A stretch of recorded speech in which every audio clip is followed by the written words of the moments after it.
Hello guys, this is Melissa. Welcome back to PALS Remote Services. Today I'm going to be teaching you guys how to do a greeting card just using a white piece of paper and markers.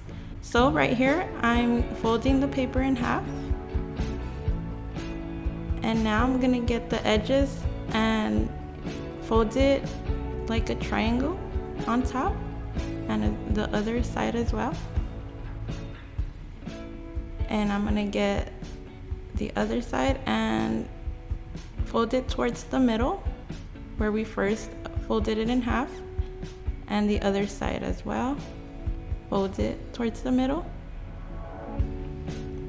And here I'm getting the triangle sides and I'm folding them towards the middle, and now I'm gonna turn it over. So here you could write, whether it's a birthday, I'm writing a message.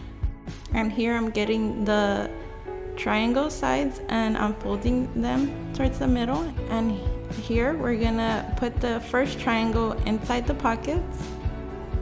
And now we're gonna get our second triangle and we're gonna put it towards the same pocket that we first put our first triangle. I'm putting the message pull because this is where we're gonna pull down our greeting card.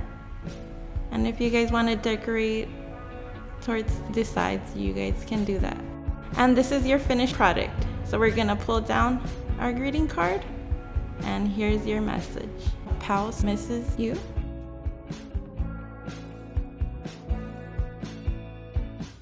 Thank you for watching. Don't forget to like, comment, and subscribe.